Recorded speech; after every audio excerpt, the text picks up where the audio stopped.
ಲೋಕಸಭಾ ಕ್ಷೇತ್ರದ ಸಂಸದರಾದಂತ ಸನ್ಮಾನ್ಯ ಶ್ರೀ ಬಸವರಾಜ ಬೊಮ್ಮಾಯಿ ಸಾಹೇಬ್ರೆ, ಹಾಗೂ ಅದೇ ರೀತಿಯಾಗಿ ನಮ್ಮ ಜಿಲ್ಲೆಯ ಮಾಜಿ ಸಚಿವರು ಹಾಗೂ ಜಿಲ್ಲಾ ಅಧ್ಯಕ್ಷರಾದಂತ ಸನ್ಮಾನ್ಯ ಶ್ರೀ ವಿರೂಪಾಕ್ಷಣ್ಣ ಬಳ್ಳಾರಿ ಅವರೇ, ಹಾಗೂ ಅದೇ ರೀತಿಯಾಗಿ ಮಾಜಿ ಜಿಲ್ಲಾ ಅಧ್ಯಕ್ಷರು, ಮಾಜಿ ಶಾಸಕರು,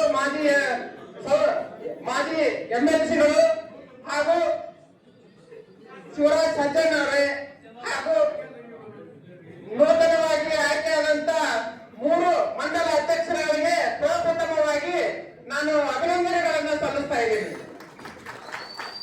ಅದೇ ರೀತಿಯಾಗಿ ಈ ನಮ್ಮ ಹಾವೇರಿ ವಿಧಾನಸಭಾ ಕ್ಷೇತ್ರದ ಒಂದು ಪದಾಧಿಕಾರಿಗಳನ್ನ ಆಯ್ಕೆ ಮಾಡುವ ನಿಟ್ಟಿನಲ್ಲಿ ನಮಗೆ ಆಶೀರ್ವಾದ ಮಾಡಿದಂತ ನಮ್ಮ ನಿಮ್ಮೆಲ್ಲರ ನೆಚ್ಚಿನ ಮಾಜಿ ಮುಖ್ಯಮಂತ್ರಿಗಳಾದಂತ ಬಸವರಾಜ ಬೊಮ್ಮಾಯಿ ಸಾಹೇಬರಿಗೆ ಹಾಗೂ ನಮ್ಮ ಜಿಲ್ಲಾ ಅಧ್ಯಕ್ಷರಿಗೆ ಹಾಗೂ ಎಲ್ಲ ನಮ್ಮ ನಾಯಕರಿಗೆ ಮತ್ತು ಎಲ್ಲ ನಮ್ಮ ದೇವದುರ್ಗದ ಕಾರ್ಯಕರ್ತ ಬಂಧುಗಳಿಗೆ ಕೂಡ ಧನ್ಯವಾದಗಳನ್ನು ಅರ್ಪಿಸ್ತಾ ಇದ್ದೀನಿ.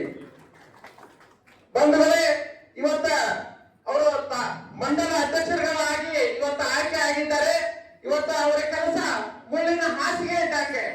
ಯಾಕಂದ್ರೆ ಅವರು ಇವತ್ತ ಪ್ರತಿಯೊಬ್ಬರು ಈಗಾಗಲೇ ನಮ್ಮ ಇಂಟರ್ನರ್ ಹೇಳಿದ್ರು, ಒಳ್ಳೆ ರೀತಿ ಕೆಲಸ ಮಾಡಬೇಕು. ಯಾವುದೇ ವೈದ್ಯಗಳಿರ್ಲಿ ಅವ್ರನ್ನೂ ಕೂಡ ನೀವು ವೈಯಕ್ತಿಕ ಯಾವುದೇ ದ್ವೇಷ ಇಟ್ಕೋಬಾರ್ದು.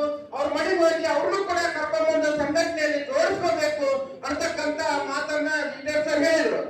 ಅದೇ ನಿಟ್ಟಿನಲ್ಲಿ ಕೂಡ ನಮ್ಮ ಅಧ್ಯಕ್ಷರುಗಳು ಕೆಲಸವನ್ನು ಮಾಡಬೇಕಾಗುತ್ತೆ. ಯಾಕಂದ್ರೆ ಇನ್ನು ಮುಂದೆ ಪಕ್ಷ ಅನೇಕ ಕಾರ್ಯಕ್ರಮಗಳನ್ನು ಹಮ್ಮಿಕೊಂಡಿದೆ. ಈಗ ನೂತನವಾಗಿ ಇವತ್ತ ಏನು ಬೂತ್ ಪರಿಷ್ಕರಣೆ ಕಾರ್ಯಕ್ರಮ ಇರ್ಬೋದು, PLA 2 ಆಯ್ಕೆ ಕಾರ್ಯಕ್ರಮ ಇರ್ಬೋದು, ಆಮೇಲೆ ವಿಶೇಷ ಮತದಾರ ಪಟ್ಟಿ ಪರಿಷ್ಕರಣೆ ಕಾರ್ಯಕ್ರಮ ಕೂಡ ಬರ್ತಾ ಇದೆ. ಅದು ಈ ವರ್ಷದಲ್ಲಿ ವಿಶೇಷವಾಗಿ ಪ್ರತಿ ವರ್ಷದಲ್ಲಿ ಮಾಡದಂಗ ಹಂಗಿಲ್ಲ. ವಿಶೇಷ ಪರಿಷ್ಕರಣೆ ಕಾರ್ಯಕ್ರಮ ಯಾವ ರೀತಿ ಇದೆ ಅಂದ್ರೆ, ಅದನ್ನ ಈಗೇನು BLA 2 ಆದಂತವರು ಕಡ್ಡಾಯವಾಗಿ ತಮ್ಮ ವಾರ್ಡ್ನಲ್ಲಿ, ತಮ್ಮ ಬೂತ್ನಲ್ಲಿ ಅವರು ಇದ್ದಾರೋ ಅಥವಾ ಇಲ್ಲವೋ ಅದನ್ನೆಲ್ಲ ಪರಿಶೀಲನೆ ಮಾಡೋದು BLA 2 ಕೆಲಸ ಇರುತ್ತೆ. ಅದ್ರ ಜೊತೆಗೆ ಮಂಡಲ ಅಧ್ಯಕ್ಷರುಗಳು ಕೂಡ ಇರ್ತಾರೆ. ಮಂಡಲ ಅಧ್ಯಕ್ಷರು ಈ ಒಂದು ನಿಟ್ಟಿನಲ್ಲಿ ಒಳ್ಳೆ ಕೆಲಸ, ಎಲ್ಲರನ್ನೂ ವಿಶ್ವಾಸಕ್ಕೆ ತಗೊಂಡು ಒಳ್ಳೆ ಕೆಲಸ ಮಾಡಲಿ.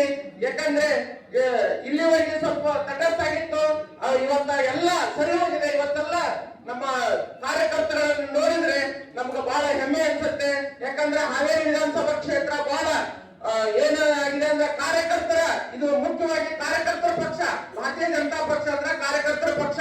ಅದೇ ನಿಟ್ಟಿನಲ್ಲಿ ಇವತ್ತು ಹಾಲು ಕುಂದ್ರಸತೆ ಜಾಗ ಇಲ್ಲ. ಆ ನಿಟ್ಟಿನಲ್ಲಿ ಬಂದಿದ್ದೀರಿ. ತಮ್ಮೆಲ್ಲರಿಗೂ ಕೂಡ ಎಲ್ಲ ದೇವದುರ್ಗದ ಕಾರ್ಯಕರ್ತ ಬಂಧುಗಳಿಗೂ ಕೂಡ ವಂದಿಸಿ ನನ್ನ ಮಾತನ್ನ ಮುಗಿಸುತ್ತೇನೆ. ಜೈ ಹಿಂದ್, ಜೈ ಕರ್ನಾಟಕ.